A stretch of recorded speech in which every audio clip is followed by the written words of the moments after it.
How did my daughter's sleepover end with FBI at my door? The FBI agent showed me a photograph of my daughter's bedroom, and my hands started shaking before I even understood what I was looking at. It was taken from outside our house through her second-floor window, time-stamped 11:43 p.m. the night before. In the image, 3 12-year-old girls sat cross-legged on sleeping bags, illuminated by laptop light, completely unaware they were being watched. "Mrs. Reeves," the agent said, her voice professionally neutral, "we need to talk about what your daughter and her friends were doing online last night." I looked past her to the 3 black SUVs parked in my driveway, to the neighbors gathering on their lawns with phones raised, and I realized that whatever I thought I knew about my child's innocent sleepover was about to be destroyed by the truth. My name is Diana Reeves, and until yesterday morning, I believed I was a good mother who paid attention. I worked from home as a freelance graphic designer, which meant I was always present, always available, always aware of what my daughter Lucia was doing. Or so I thought. Lucia was my only child, born after years of fertility struggles, and I'd built my entire life around making sure she grew up safe and loved and protected from all the darkness I'd experienced in my own chaotic childhood. I monitored her screen time, knew all her friends' parents, checked her homework every night, and made sure she understood internet safety. When she asked to have her 3 best friends over for a sleepover to celebrate finishing their middle school finals, I'd said yes immediately. It seemed wholesome, normal, exactly the kind of childhood memory I wanted her to have. The girls arrived Friday evening around 6. A parade of sleeping bags and overnight cases and excited chatter. There was Lucia's best friend Maren, a quiet girl with dark braids who'd been in her class since kindergarten. Then came Sophie, the math whiz whose mother was a lawyer and whose father taught at the university. Last was Ivy, the new girl who'd transferred mid-year from California and had quickly become part of their inseparable group.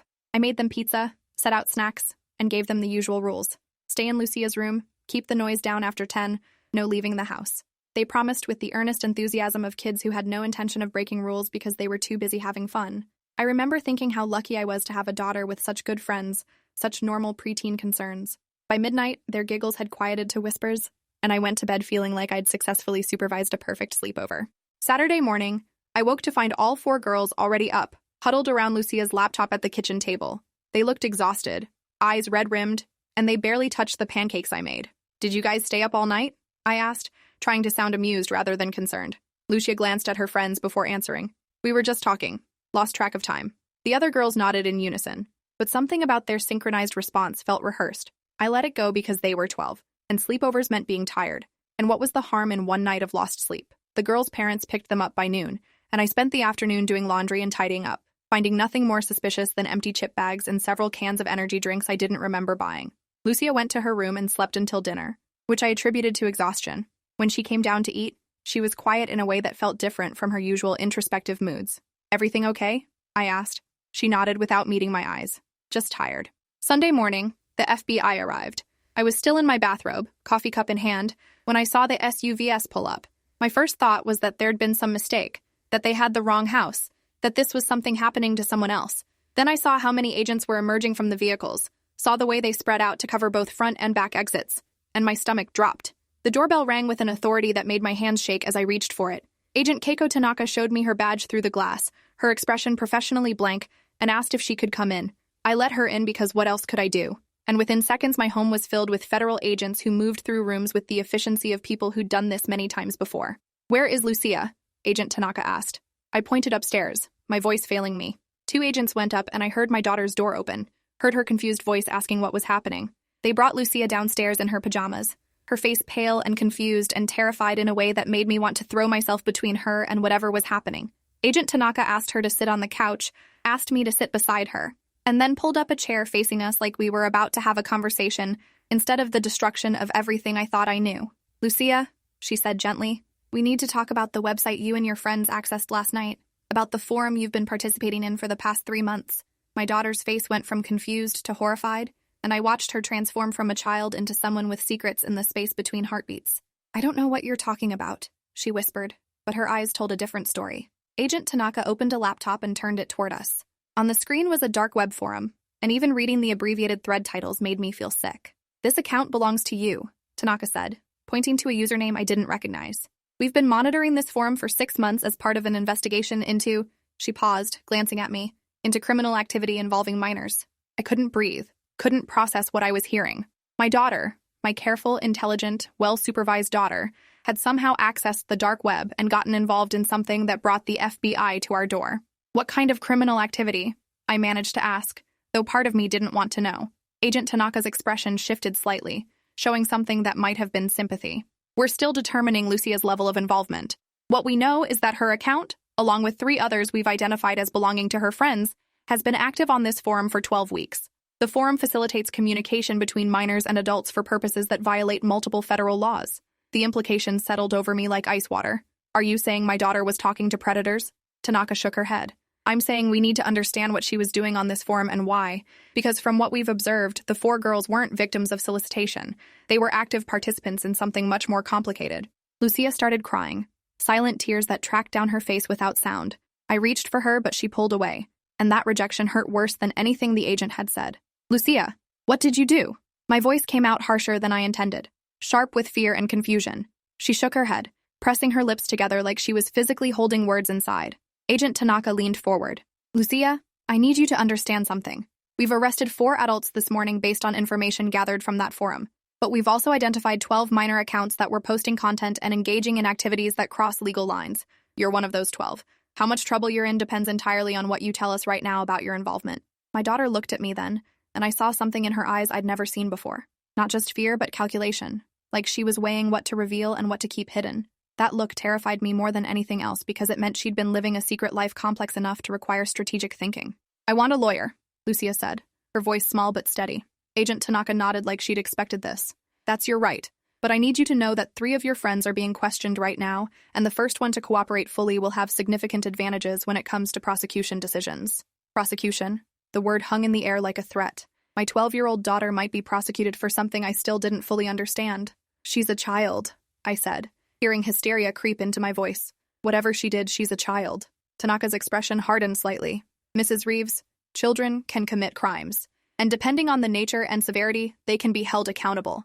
What we need to determine is whether Lucia was coerced, manipulated, or acting with full knowledge of what she was doing.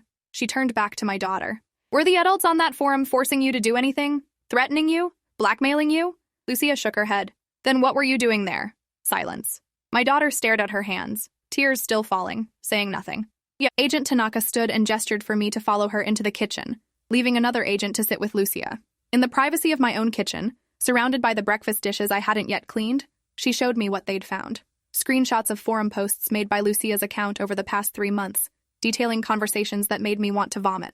My daughter and her friends had been posing as adults, using fake profiles with stolen photos, engaging with actual predators, and leading them into increasingly explicit conversations. But they weren't victims being groomed. They were the ones doing the grooming, pretending to be interested, gathering information, and then doing something I couldn't initially comprehend. They were catfishing pedophiles, Agent Tanaka explained, creating fake personas, engaging these men in conversations, getting them to reveal identifying information, and then exposing them publicly.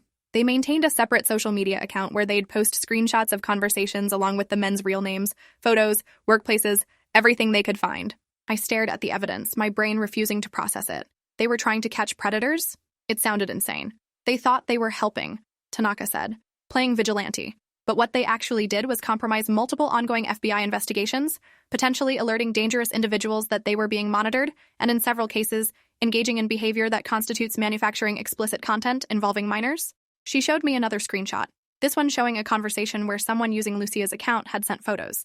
The images were censored in the version she showed me, but the implication was clear. Those aren't pictures of Lucia, I said immediately. She wouldn't, but Tanaka was already nodding. You're right. The images were digitally created, AI-generated fake photos designed to look like underage girls, which means your daughter and her friends were creating and distributing what legally qualifies as child sexual abuse material, even though no real child was photographed. The room spun. This couldn't be real. My daughter couldn't have done this. Why? The question came out as barely a whisper. Why would they do this? Agent Tanaka closed the laptop. That's what we're trying to understand. Our current theory is that they saw themselves as heroes, protecting other kids from predators. There are several high-profile online groups that do this kind of thing. Adult vigilantes who stream confrontations with suspected predators. The girls might have thought they were doing the same thing, not understanding the legal and ethical complexities. She paused. Or one of them understood perfectly well and convinced the others to participate. That's what we need to determine. I thought about the 4 girls sitting around my kitchen table yesterday morning, exhausted and secretive and united in whatever they'd done. You think one of them was the ringleader? Tanaka's expression was carefully neutral. In these situations, there's usually one dominant personality driving the behavior. The others go along because of friendship, peer pressure, or genuine belief in the cause. We need to figure out which girl that is. I went back to the living room where Lucia sat hunched over her knees, still crying silently. I sat beside her and took her hand, and this time she didn't pull away. Lucia, I need you to tell me everything. Start at the beginning. She looked at me with eyes that seemed older than they should be, aged by whatever she'd experienced in the past 3 months. Mom, we were trying to help. There are so many bad people online, so many men who hurt kids, and nobody was doing anything about it. Her voice gained strength as she spoke, conviction breaking through fear. We saw this group online that catches predators and reports them to the police, and we thought, why can't we do that? Why can't we help? I squeezed her hand. So you created fake profiles? She nodded. Ivy knew how to access the dark web. Her brother showed her before he went to college. And Sophie found the forum where these men talked to each other about, she choked on the words, about hurting kids. We pretended to be adults who were interested, and they believed us, and they told us everything. And then what? I needed to understand the full scope. Lucia wiped her eyes with her free hand. Then we'd research them, find out their real names from details they shared. Sophie's really good at that kind of thing, like detective work. Once we knew who they were, we'd expose them on social media, post everything they'd said, tag their employers, make sure people knew what they were. She looked at me with something like defiance. We got 3 men fired, Mom. 3 predators lost their jobs because we exposed them. That's 3 fewer men who might hurt someone. The logic was childish and terrifying, and I could see how they'd convinced themselves this was righteous. But Lucia, you created fake photos. You pretended to be underage girls and sent those images to these men. Do you understand what that means legally? Her face crumpled. We didn't think it was real child porn because it wasn't real children. It was just AI, just pixels. We never hurt anyone real. Agent Tanaka, who'd been listening from the doorway, stepped forward. That's where you're wrong. The law doesn't distinguish between real photographs and realistic digital creations when it comes to this specific content. If an image depicts a minor in a sexual context, it's illegal regardless of how it was created. You and your friends manufactured and distributed child sexual abuse material. That's a federal crime with mandatory minimum sentences. Lucia's defiance collapsed into pure terror. I didn't know. We didn't know. We thought we were just making fake bait to catch bad guys. I pulled her against me and she buried her face in my shoulder. Over her head, I met Tanaka's eyes. What happens now? The agent sat down across from us. That depends. We need to know who initiated this operation, who had the technical knowledge to access the dark web, create the AI images, and set up the social media accounts. We need to understand the full structure of what you girls created. She focused on Lucia. If you cooperate completely and help us understand the hierarchy of your group, that will be taken into account. Lucia pulled away from me, wiping her face with both hands. We all did it together. It was all of us equally. But her voice wavered, and Agent Tanaka caught it immediately. Lucia, I've interviewed enough kids to know when someone's protecting their friends. This level of technical sophistication doesn't come from 4 12-year-olds working together spontaneously. Someone led this operation. She pulled out her phone and showed us a photo. It was a screenshot of a group chat from an app I'd never heard of. We recovered this from Sophie's phone. The messages show a clear pattern. One person gives instructions, the others follow. One person makes decisions about targets, timing, and strategy. That person isn't you. Is it Lucia? My daughter shook her head slowly. Then who? Tanaka asked gently. Lucia looked at me with an expression that begged for protection I couldn't provide. Ivy, she whispered. It was Ivy's idea. All of it. The revelation shifted everything. Agent Tanaka made several phone calls, speaking in low tones about adjusting interview strategies and checking backgrounds. I held Lucia on the couch, both of us numb with shock and fear, while other agents continued searching her room. They found her laptop, her phone, a tablet I didn't know she had hidden in her closet. Everything would be forensically examined, every message and search recovered. My daughter's digital life was being dissected by strangers, and there was nothing I could do to stop it. Tell me about Ivy, I said quietly. Lucia leaned against me, exhausted. She transferred to our school in January. She seemed cool, like she knew about everything we didn't. She'd lived in 3 different states, been to concerts we'd only heard about, had an older brother who taught her about computers and the internet. We wanted to be like her. It was the classic story of a more worldly kid influencing sheltered ones. When did she suggest the predator catching? Lucia's voice was almost inaudible. Second week she was at school.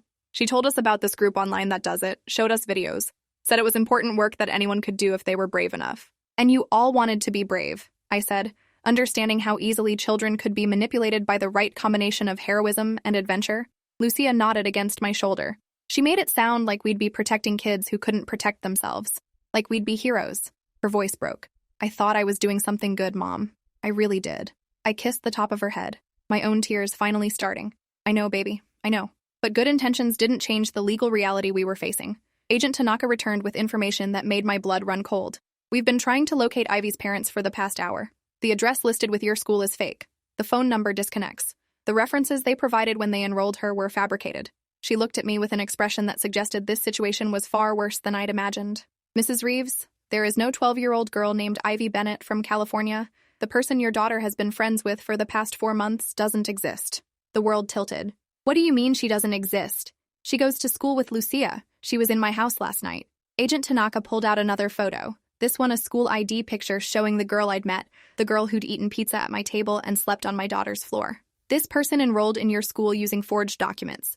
We're running facial recognition now, but preliminary investigation suggests she's significantly older than 12, possibly late teens or early 20s. I couldn't process it. Couldn't reconcile the child I'd seen with an adult posing as one. But she looks 12, I protested weakly. Tanaka's expression was grim. Some people can pass for younger than they are, and with the right clothing, mannerisms, and environment, it's easier than you'd think, especially when adults aren't looking for deception from someone in a middle school setting. She turned to Lucia. Has Ivy ever done anything that seemed strange for someone your age? Said things that suggested she had more experience or knowledge than expected? Lucia sat up, her face pale. She knew things, like adult things. She'd mentioned movies we weren't allowed to watch but described them perfectly. She knew about politics and news stories in detail. She had opinions about things we'd never thought about. The memories were clearly replaying differently now with new context. And she always had money, like lots of it. She'd buy lunch for all of us every day, say her parents gave her a credit card because they were never around. I thought about the energy drinks I'd found, the ones I didn't remember buying. Did Ivy bring those drinks? Lucia nodded. She brought a lot of the food for the sleepover. Said her mom had bought too much and she didn't want it to go to waste. Classic grooming behavior, I realized with horror. Win the children's trust with gifts and special treatment. What was she really doing? I asked Agent Tanaka. Why would an adult pretend to be 12 and infiltrate a middle school? That's what we're working to determine, Tanaka said carefully. But based on the forum activity and the sophistication of the operation your daughters ran, my guess is she was recruiting, building a network of children who would engage with predators, create content, and potentially advance to more direct involvement. She paused. The 4 adults we arrested this morning all had one thing in common. They'd been engaging with accounts they believed belonged to interested adults, but the conversations eventually led them to believe they were communicating with minors who were being made available by these adults. It's a trafficking recruitment pattern. The full horror crashed over me. She was training my daughter and her friends to be, I couldn't say it, Tanaka finished for me, to be familiar with the process, to be desensitized to explicit content in communication with predators, to see themselves as active participants rather than victims. It's a long-term grooming strategy we've seen in sophisticated trafficking operations. Lucia started shaking, her whole body trembling as she understood what had really been happening. She said we were heroes. She said we were protecting people. The betrayal in her voice was devastating. I showed her everything. My passwords, my social media, where I went online. She said it was so she could help keep me safe. I pulled her tight against me, rage building beneath the fear. An adult had infiltrated my daughter's life, had come into my home, had systematically manipulated 4 children into activities that could destroy their futures. Where is she now? I demanded. Agent Tanaka checked her phone. We have teams at the school and searching her listed address, but I suspect she's already gone. People this organized have exit strategies. She looked at both of us. Lucia, did Ivy ever mention other friends from other schools? Other groups she was part of? My daughter thought, then nodded slowly. She talked about kids she knew from her old schools. Said she was teaching them the same thing she was teaching us. Said someday we'd all meet up and coordinate our efforts. How many kids? Tanaka's intensity increased. Lucia's voice was small. She mentioned names from 3 different schools. Maybe 10 or 12 kids total? The agent immediately made more calls, relaying information about a potential multi-city grooming operation. I listened in numb horror as she described what my daughter had unknowingly revealed. An adult woman moving between schools, building cells of children engaged in illegal online activity, all under the guise of vigilante justice.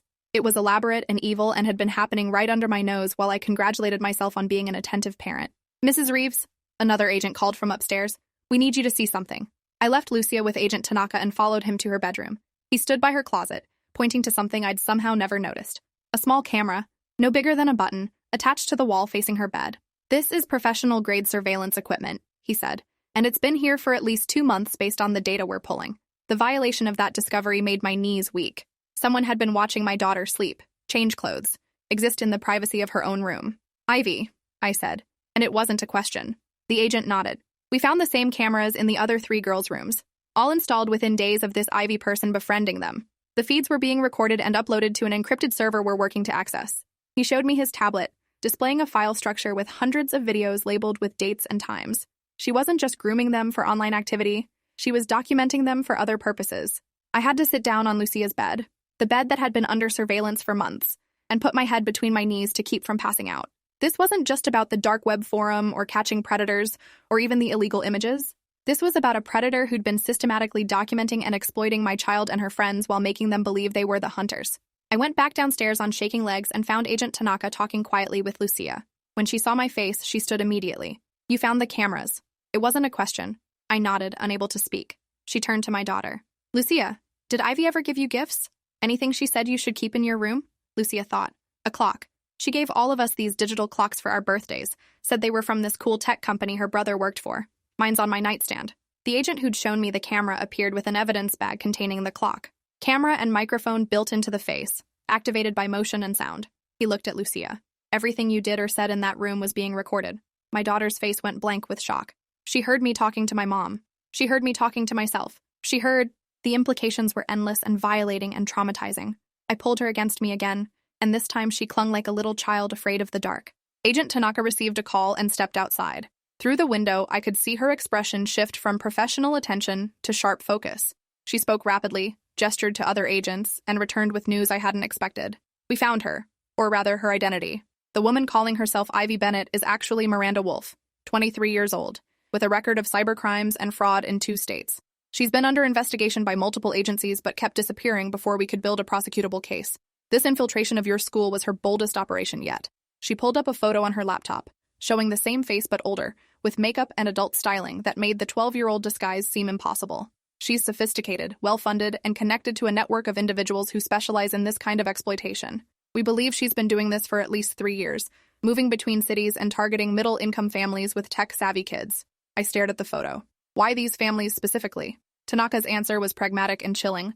Because the children of middle-income families often have access to technology and privacy, but their parents are too busy working to monitor them constantly. And because these kids are old enough to understand instructions but young enough to be manipulated by someone who seems just slightly cooler and older. What happens to Lucia now? The question I'd been terrified to ask finally emerged. Agent Tanaka's expression softened slightly. That depends on several factors. Her level of cooperation, her understanding of what she was doing, and whether we can establish that she was being manipulated rather than acting with criminal intent. The fact that she was being surveilled and groomed by an adult posing as a peer works in her favor. She paused. But I won't lie to you. She created and distributed illegal content. That's a federal crime. The best outcome we can hope for is juvenile diversion, mandated counseling, and restricted internet access. The worst outcome is prosecution as a juvenile offender with potential registration requirements. Registration requirements? Sex offender registration. For my 12-year-old daughter who thought she was helping protect other children. That can't happen, I said, hearing hysteria return to my voice. She's a victim here. She was manipulated by an adult who specifically targeted her. Tanaka nodded, which is why her cooperation is crucial. Help us build a case against Miranda Wolf and the network she's part of, and I'll advocate for leniency. But the other 3 girls are making the same calculations right now. Sophie's mother called my phone, her voice shaking with rage and fear. "What did your daughter get mine involved in?" She didn't wait for an answer. "The FBI is in my house. They're telling me Sophie created child pornography. They're saying she could be charged as a sex offender. She's 12 years old, Diana. She plays violin and does math competitions. How did this happen?" I tried to explain about Ivy, about the manipulation, but she cut me off. "Your daughter brought that girl into their friend group.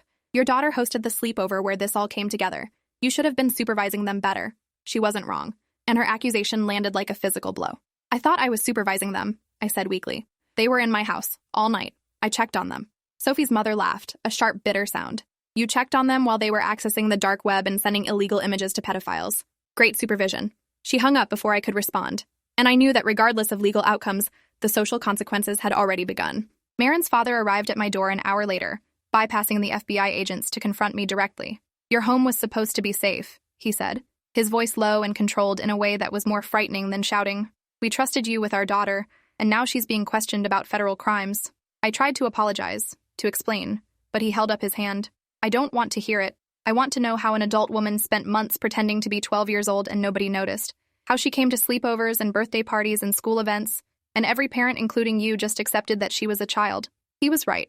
I'd seen Ivy dozens of times, had conversations with her, driven her home once when the girls had a study group. She'd been small and fresh-faced and energetic in that distinctly preteen way, and I'd never questioned it. "She was convincing," I said, knowing how inadequate that sounded. "She was a predator," he corrected, "and she used your daughter as a way to access mine.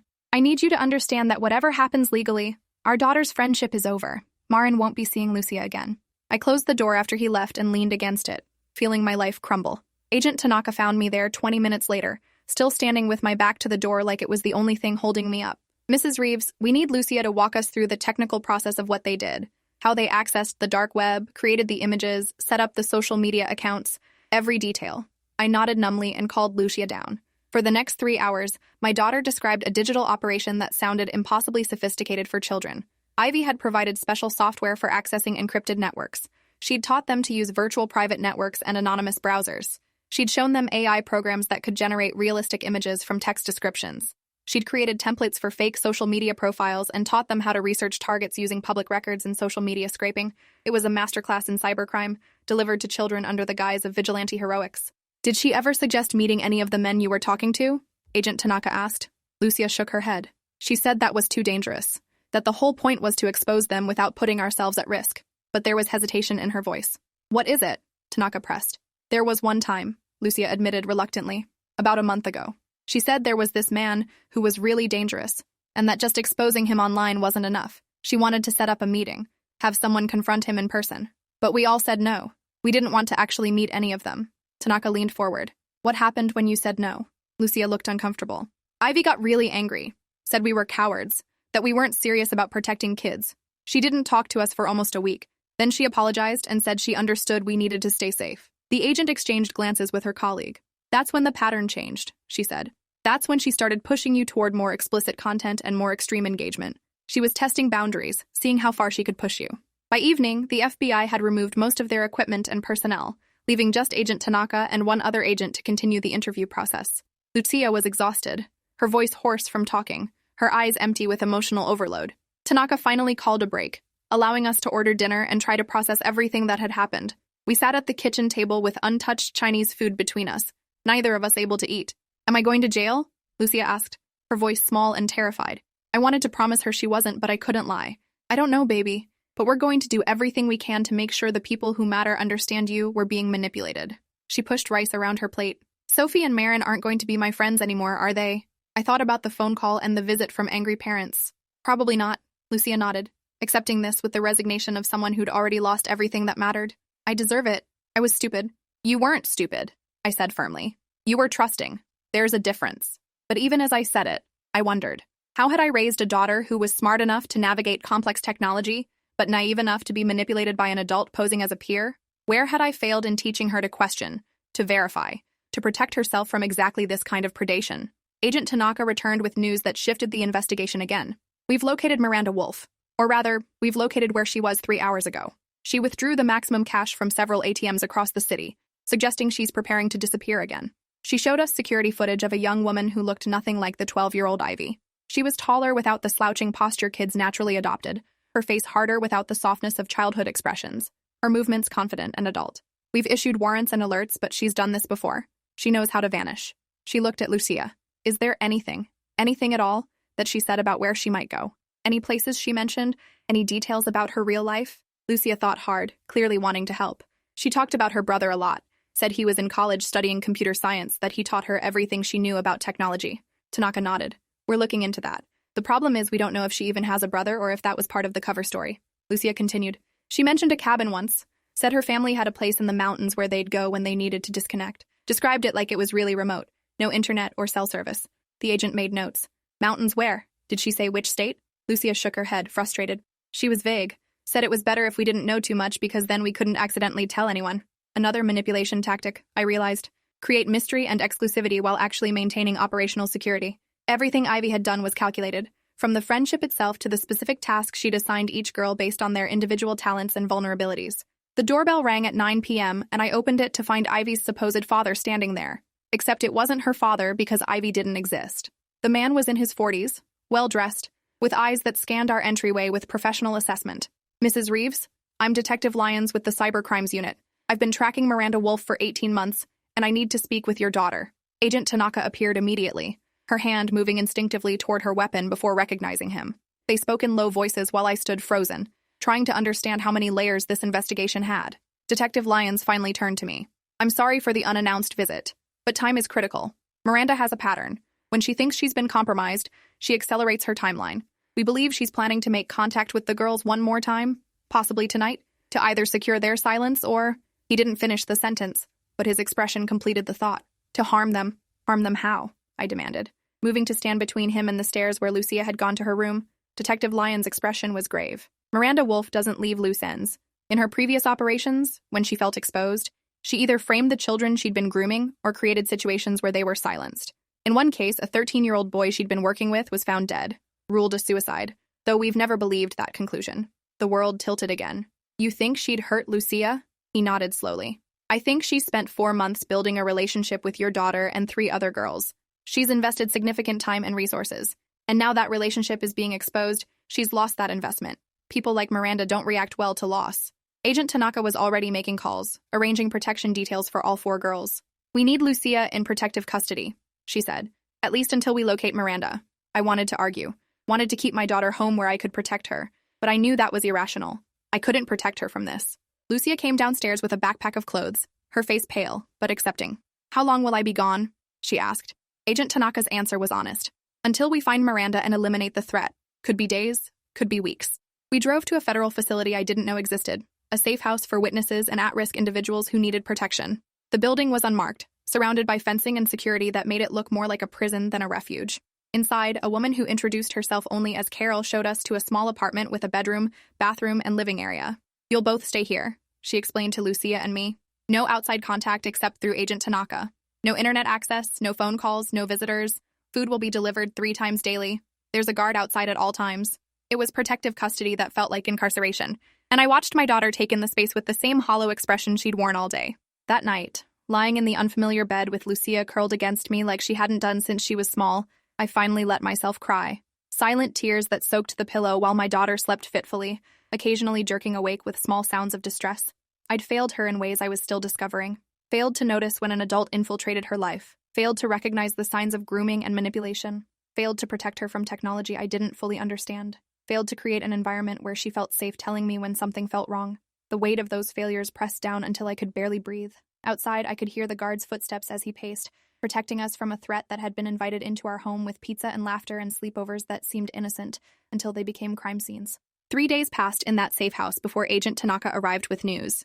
They'd located Miranda Wolf attempting to cross into Canada using forged documents. She'd been arrested, was now in federal custody, and had immediately requested a lawyer. She's not talking, Tanaka said, but we don't need her to.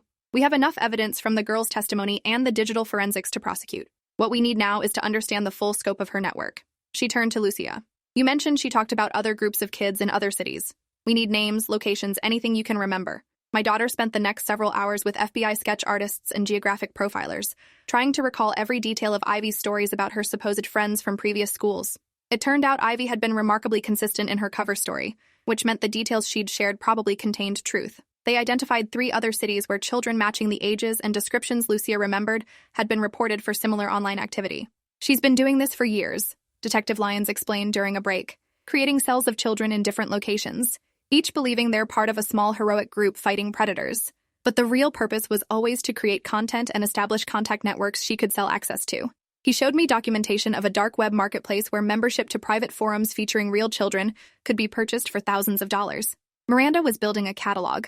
The videos from the cameras in your daughter's rooms, the chat logs from their conversations with predators, the AI-generated images they created, all of it had value in certain markets. She was manufacturing evidence of children engaged in illegal activity that she could then sell or use as blackmail. The scope of the evil was overwhelming. But the girls thought they were helping, I said weakly. Lyons nodded. That's what makes it so effective. The children participate willingly, even enthusiastically, because they believe they're on the side of justice. By the time they realize what they've actually been doing, they're too compromised to report it without incriminating themselves. We were allowed to return home after a week, though with continued security measures and strict monitoring. The house felt different, contaminated by knowledge of what had happened within its walls. I had professionals remove every piece of technology from Lucia's room, checked every corner for additional surveillance, and still felt like we were being watched. Lucia struggled to adjust to normal life. She couldn't return to school because the other students had learned why the FBI had been involved, and the gossip had metastasized into wild rumors about what she'd done. Parents called the school demanding she be expelled. Former friends posted speculation online. The girl who'd thought she was a hero had become infamous for the wrong reasons. I enrolled her in online school, arranged for therapy 3 times a week, and watched her withdraw into a shell of silence that reminded me too much of the aftermath of assault, because that's essentially what it was. Miranda Wolf had assaulted my daughter's sense of self, her judgment, her ability to trust. The legal proceedings stretched across months. Miranda Wolf was charged with multiple counts of exploitation, fraud, distribution of illegal content, and conspiracy. The 4 girls she'd groomed, including Lucia, were initially charged as well, but the prosecutor eventually agreed to diversion programs given the circumstances of manipulation by an adult. They would undergo counseling, perform community service, and maintain restricted internet access until they turned 18. No registration requirements, which felt like the only victory in an ocean of trauma. But the community wasn't as forgiving as the legal system. Sophie's family moved to another state within 3 months. Marin's parents pulled her from public school entirely, enrolling her in a private academy that accepted her despite the scandal. Ivy's parents, who'd never been found or identified, disappeared from all records as if they'd never existed. And my daughter carried the weight of having been fooled, having participated in federal crimes, having been surveilled and documented and used in ways that would haunt her for years. The trial of Miranda Wolf became a media sensation. Details emerged of a sophisticated operation spanning 5 years and 7 cities, involving dozens of children who'd believed they were vigilantes when they were actually being groomed. Child psychologists testified about manipulation techniques. Tech experts explained the AI tools used to create illegal content. The mothers of 3 children who'd attempted suicide after their involvement was exposed spoke through tears about the lasting damage. Miranda sat through it all with an expression of bored indifference, occasionally smiling when particularly damaging evidence was presented, as if proud of her work. The jury deliberated for 6 hours before finding her guilty on all counts. The judge sentenced her to 35 years in federal prison without possibility of parole. As they led her away, she looked directly at where I sat with Lucia and mouthed something that looked like, "Thank you." I pulled my daughter close and made sure she didn't see. 2 years later, Lucia still wakes from nightmares about being watched. She's 14 now, in high school under a new name in a different district where nobody knows what happened.